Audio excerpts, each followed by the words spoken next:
melakukan hal-hal seperti itu ya, atau pendeta yang paling tidak yang bergabung dengan gereja-gereja anggota PGI itu tidak akan masuk kepada isu-isu yang sebetulnya nggak terlalu penting ya, terlalu jauh juga ya, berkomentar tentang sesuatu yang sebetulnya bukan urusannya lah ya. Ya orang bebas saja mau mengatakan apa-apa, tapi juga harus hati-hati, harus memilih supaya dia tidak berkontribusi terhadap kerusakan kerukunan ya, keretakan relasi sosial keagamaan di Indonesia. Kalau kita di PGI itu begitu berpikirnya. Selain memberikan pernyataan tegas tadi yang disampaikan oleh Anda, Pak, apakah kemudian juga sempat berkomunikasi pihak PGI dengan Saifuddin Ibrahim pasca hal ini viral di media sosial? Untuk kasus ini tidak. Apa yang menjadi pertimbangan, Pak? Pertama, PGI berpikir tidak ada kepentingan yang berkomunikasi dengan yang bersangkutan, ya, meskipun yang mau saya katakan, saya sempat atau PGI ya sempat berkomunikasi dengan yang bersangkutan, tetapi bukan dalam kasus ini. Nah, kasus ini tadi saya katakan PGI merasa tidak terlalu penting mengurusi kasus ini. Dan pernyataan yang bersangkutan juga pernyataan yang sifatnya pribadi gitu ya. Ya karena itu kami nggak merasa penting untuk melakukan komunikasi dengan beliau. Meski demikian, Jerry Sumampo juga tidak bisa membendung pernyataan-pernyataan Saifuddin. Karena menurutnya, setiap orang pasti akan merasa punya hak bebas untuk bicara apa saja. Jerry Sumampo berharap aparat dapat bertindak tegas demi menjaga kerukunan antar umat beragama yang sudah baik di negeri ini. Sebetulnya apa alasan dibalik pernyataan Saifuddin Ibrahim mengenai penghapusan 300 ayat suci Al-Quran? Tentu kita tunggu nanti perkembangan penyidikan dari pihak kepolisian, karena informasi terbaru pihak kepolisian menetapkan Saifuddin Ibrahim sebagai tersangka atas kasus dugaan penistaan agama. Keberadaan dari Saifuddin Ibrahim pun sampai saat ini masih diselidiki oleh pihak kepolisian. Saksikan terus Fakta setiap hari Senin pukul 8 malam hanya di TV One.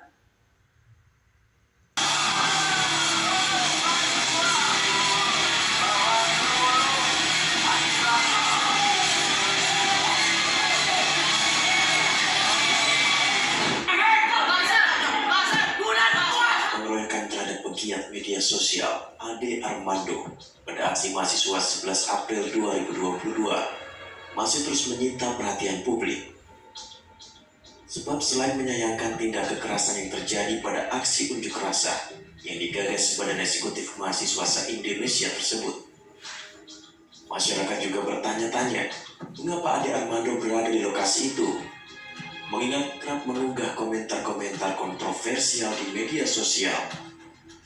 Alhasil insiden yang membuat Ade Armando harus dirawat intensif di rumah sakit ini lebih menarik perhatian masyarakat dibanding aksi unjuk rasa yang dilakukan mahasiswa pada 11 April 2022. Polisi bertindak, sejumlah nama ditetapkan sebagai tersangka, sebagian telah berhasil diamankan, namun sebagian lagi masih dalam pengejaran. Sedikitnya hingga Minggu 17 April 2022, polisi telah menetapkan 7 orang tersangka. Mereka adalah Moh Bagja, Dia Ulhaq, Arif Pardiani, Abdul Latif, Marcos Iswa, Al Fikri. Kemudian Abdul Latif. Kemudian ketiga Dia Ulhaq. Dan keempat Ade Purnama. Yang sudah ditangkap ini tadi Pak Dirkimo sudah sampaikan. Ini Komar. Ini ya. Satu lagi Bagja ya, Muhammad Bagja.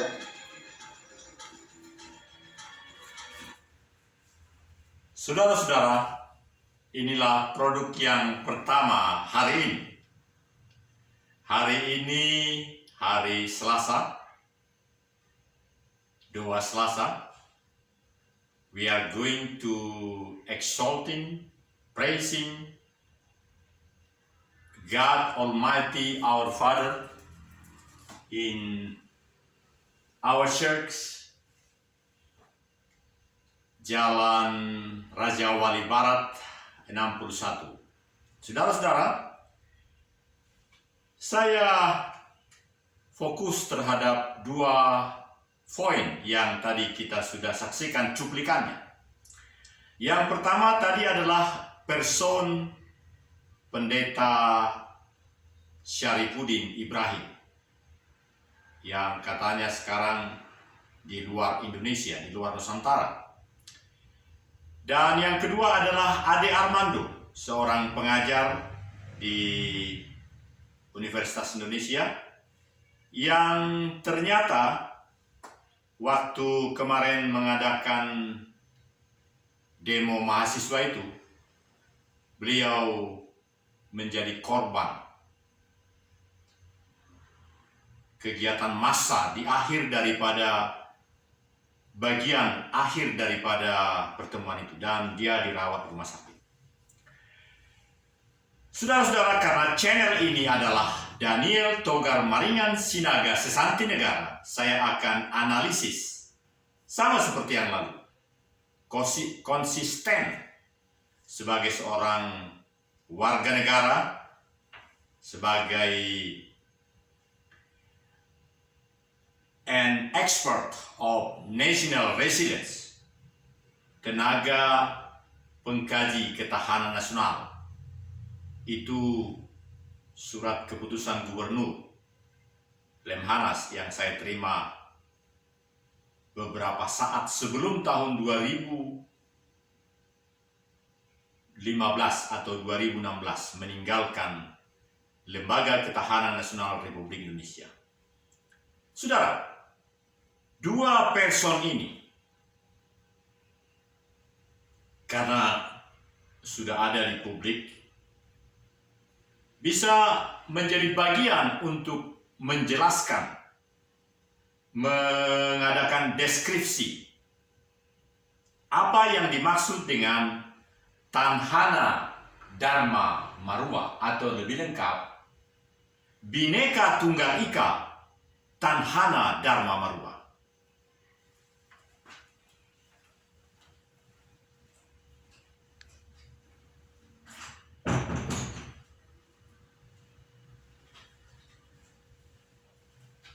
Ibu bapak yang saya hormati, Bhinneka Tunggal Ika Tanhana Dharma Marua itu tertulis sebagai lambang negara,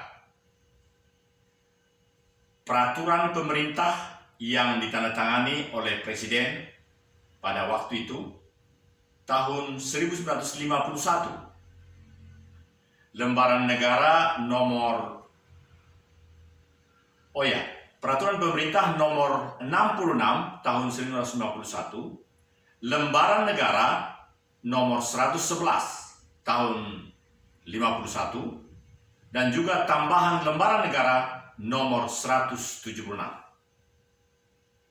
Yang tertulis di sana, saya dapat datanya dari Perpustakaan Nasional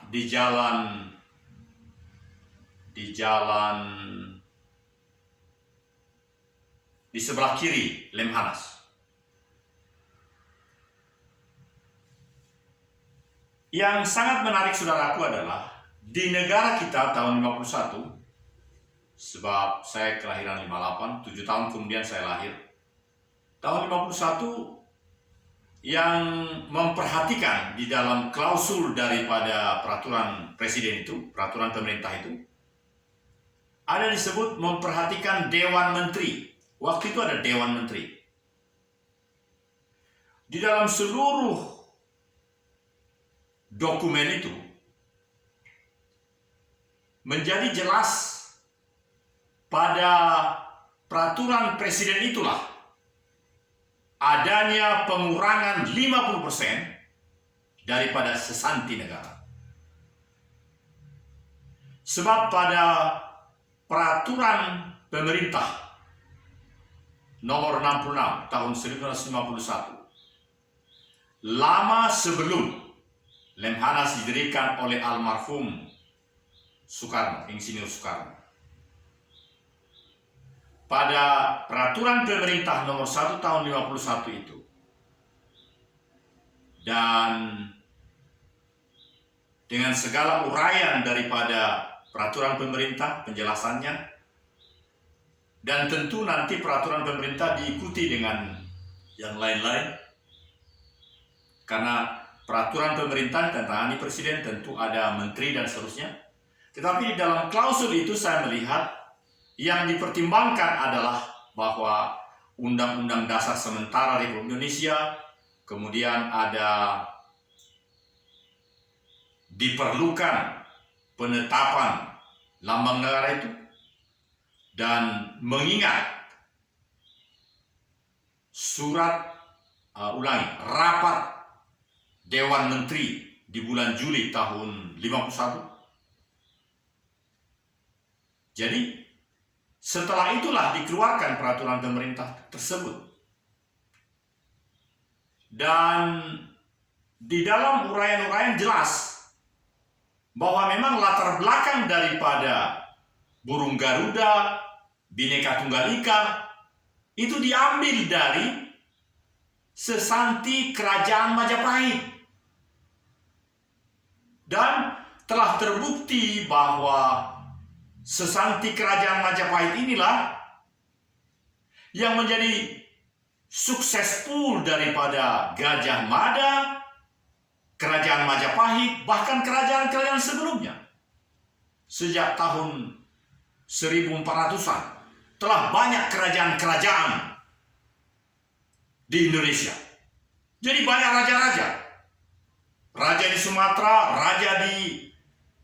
dan itu juga lah yang sampai dengan saat ini yang terdapat di dalam relung-relung hati setiap orator,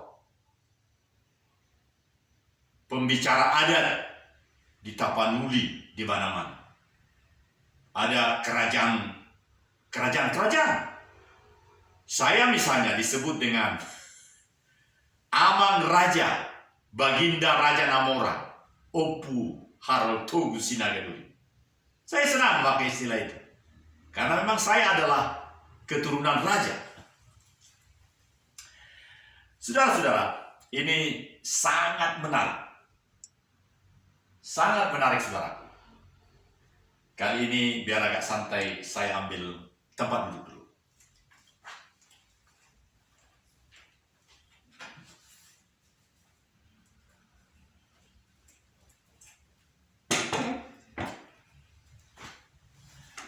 Saudara, sangat menarik kalau hari ini, pada hari Selasa ini, sebelum kita nanti melaksanakan doa Selasa, saya akan menyampaikan ini dan meyakinkan bahwa 1 jam setelah recording ini akan dapat diterima oleh seluruh subscriber saya. Karena subscriber itu sudah ada 530 subscriber. Penonton banyak. Dan ada postingan, sehingga dengan 1 klik seluruh subscriber itu telah menerima program 30 menit ini. Saudara-saudara, dengan keriangan hati, semangat yang berkobar-kobar, saya kembali kepada 2 fenomena tadi. Fenomena Armando dan fenomena pengajar Universitas Indonesia Ade Armando, orang Sumatera Barat, dan Bapak Syarifuddin Ibrahim. Nah, saudara-saudara, 2 fenomena ini sesungguhnya dengan fenomena yang awal yang kita bahas ini tahun 1951 ini sangat memberikan suatu analisis yang sangat deskriptif. Ini yang mau saya sampaikan, saudara-saudara.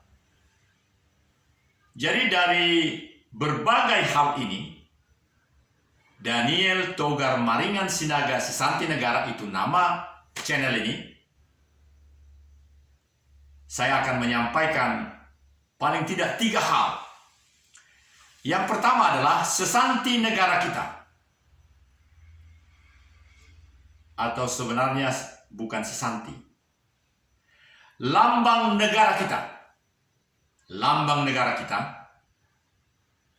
yang didokumenkan di dalam lembaran negara nomor 111 tahun 51, tambahan lembaran negara nomor 176, dan peraturan pemerintah dari Presiden nomor 66 tahun 1951, lambang negara itu adalah setengah dari lambang Kerajaan Majapahit puluhan tahun atau hampir 100 tahun sebelumnya. Di dalam dokumen itu dijelaskan bahwa lambang negara Indonesia itu berdasarkan juga saran dari Dewan Menteri. Kemudian juga berdasarkan Undang-Undang Dasar Sementara Republik Indonesia. Karena tahun 51. Mohon diingat, tahun lebih lama lagi baru Lemhanas didirikan. Saudara-saudara, ini sangat penting. Jadi sekali lagi poin pertama yang saya sampaikan adalah lambang negara Republik Indonesia yang ditetapkan oleh peraturan pemerintah nomor 66 tahun 51 adalah setengah dari sesanti Kerajaan Majapahit, yaitu dengan sederhana saya katakan Bhinneka Tunggal Ika Tanhana Dharma Marwa.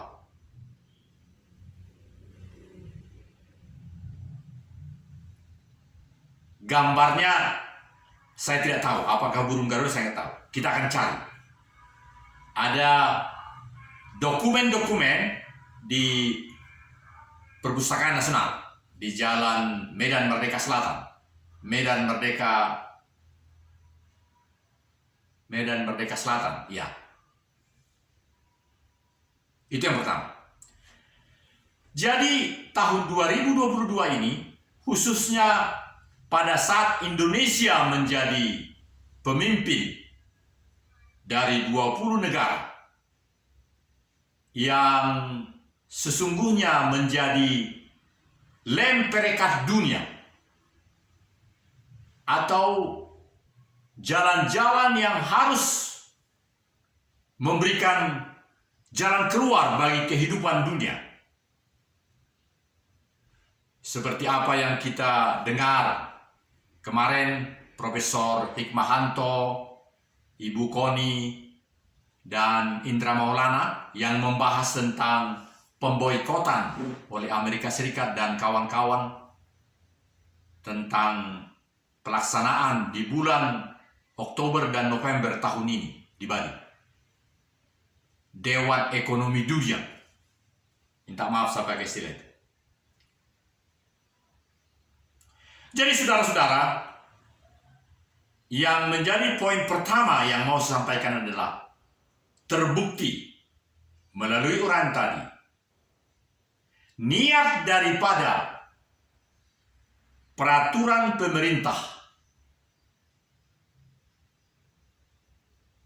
yang saya sebut tadi, niatnya adalah meninggalkan segala kejayaan atau cara mewujudkan kejayaan itu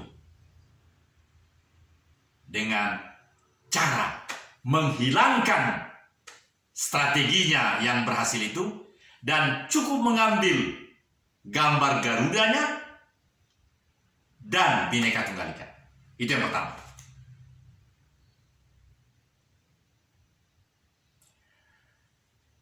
Setiap penonton boleh mendapatkan dokumen ini di Perpustakaan Nasional. Ada Ibu Julianti Bunga di sana. Bunga adalah marga dari Nusantara ini, dari suku Toraja. Bunga. Jadi bisa, dan pelayanan di Perpustakaan Nasional sudah sangat canggih. Dengan SMS juga sudah boleh meminta apa uraian tentang segala hal ini di Perpustakaan Nasional. Saya ulangi, yang pertama adalah niat daripada peraturan pemerintah itu memang jelas mengesampingkan segala kejayaan dari Nusantara itu dan hanya mengambil simbolnya. Makanya nama daripada peraturan pemerintah ini adalah lambang negara. Lambang negara. Nanti kemudian tentu ada peraturan pemerintah atau yang lain tentang bendera negara dan seterusnya. Karena ini adalah tahun 51. Saya tidak tahu apakah kemudian ada perundang-undangan yang melengkapi ini. Menurut saya ada, tapi sementara kita belum mendapatkannya dan masalah Tanhana Dharma Marwa ini menjadi sangat penting. Ini dulu yang saya bahas, dan kami bersedia di channel ini untuk membahas ini. Yang kedua, saudaraku, dalam kehidupan berbangsa, bernegara, bermasyarakat, berpolitik, apapun, menurut kami, dari pengkajian yang ada di komunitas ini, Tanhana Dharma Marwa sangat-sangat diperlukan dalam kehidupan berbangsa dan bernegara. Artinya, jika peraturan pemerintah nomor 66 tahun 51 yang ditandatangani oleh Presiden Soekarno, dan kami belum melihat ada update daripada hal ini, sudah saatnya diupdate bahwa lambang negara itu jangan hanya setengah dari lambang Kerajaan Majapahit. Sesanti Kerajaan Majapahit di dalam dokumen-dokumen itu jelas adalah Bhinneka Tunggal Ika, Tanhana Dharma Marwa. Sudah saatnya harus dimasukkan. Yang ketiga, kehidupan di segala bidang di negara kita, di Nusantara ini, niscayalah harus menggali sebesar-besarnya kenusantaraan, keindonesiaan. Bahkan sejak tahun 1400-an, Nusantara ini sudah sangat jelas tertinggi teknologinya, ilmunya dibandingkan dengan negara-negara di dunia ini. Tetapi dengan penjajahan masa Belanda, POC, Jepang, dan lain-lain, sempat negara ini, Nusantara ini menjadi redup. Karena apa?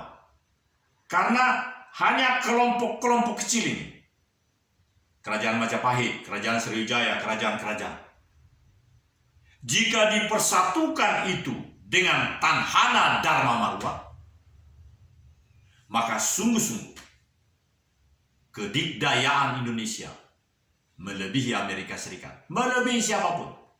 Karena ada ilmu-ilmu lokal yang dimiliki oleh Nusantara yang boleh melipat gandakan kemajuan itu. Sama seperti ada ilmu-ilmu lokal di negara-negara lain yang mereka kembangkan, berkolaborasi dengan segala kemajuan, dan memang itu sangat berhasil. Jadi tiga itu, saudaraku, dari sesanti Indonesia, karena sesanti Kerajaan Majapahit sudah terbukti Bisa jadi ada lagi sesanti kerajaan lain, kerajaan Sriwijaya, kerajaan Tidore, dan lain-lain. Khususnya sesanti Majapahit ini. Belum lagi digabungkan dengan sesanti yang lain. Mari kita memandang secara komprehensif. Kembali kepada awal tadi, dua fenomena tadi yang belum ada solusinya sekarang. Belum bisa dibuktikan siapa yang jahat, yang harus dipidanakan dalam kaitan dengan Huda Ade Armando. Belum bisa bertanggung jawab Ibrahim Syarifuddin Ibrahim. Meskipun putranya Saddam Hussein sudah mengatakan tadi. Saudara-saudara, mari kita berpikir dengan sangat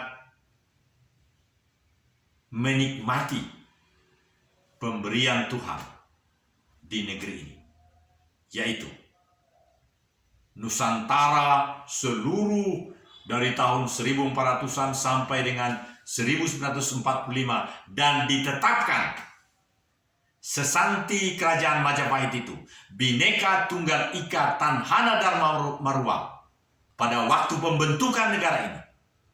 Tetapi pada tahun 51 justru hanya setengah dari sesanti kerajaan Majapahit itu. Dan sekarang dengan presiden kita tahun-tahun ini yang nanti kita menyongsong 2024, yang menjadi bisnis daripada presiden kita adalah dengan dia punya mimbar hitam itu sebenarnya adalah sesanti kerajaan Majapahit yang boleh dikembangkan menjadi menyatukan seluruh negeri, yaitu Tanhana Dharma Marwa. Tapi tidak ada, karena sengaja dengan peraturan pemerintah tadi, niatnya adalah menghilangkan itu. Di mana solusinya? Ini pertanyaan saya. Di mana solusi-solusi bahwa kita ini adalah kesatuan, kerukunan, seperti sahabat saya. 2 tahun kami bersama di program Magister Manajemen dengan Anwar Abbas, yang tadi diminta berbicara oleh TV One dengan batiknya yang bagus. Ini batik saya juga bagus. Bedanya batiknya tadi agak ada kuning-kuning, saya ini agak putih dan biru. Saudara-saudara, apa solusi supaya hari-hari ke depan, apalagi kita akan mengikuti pemilu serentak bulan Februari tahun 2024 dan November pemilu pilkadanya. Dalam hemat sesanti negara yang menjadi fokus dari channel ini, dapatkah kita memohon kepada BPIP supaya lambang negara itu diperbaharui? Bagaimana caranya? Diperbaharui, diupdate, karena mungkin ada keliru niatnya pada pembuatan peraturan pemerintah itu. Jadi tetap memang lambang negara itu, tapi di bawahnya tertulis, dan itu yang menjadi solusi, Bhinneka Tunggal Ika Tanhana Dharma Marwa. Sekali lagi kita ucapkan, mari kita memiliki jalan keluar, strategi besar untuk melipat gandakan kemajuan negara ini dan keamanan, kerukunan, segala yang baik-baik di negara ini dengan cara Bhinneka Tunggal Ika Tanhana Dharma Marwa.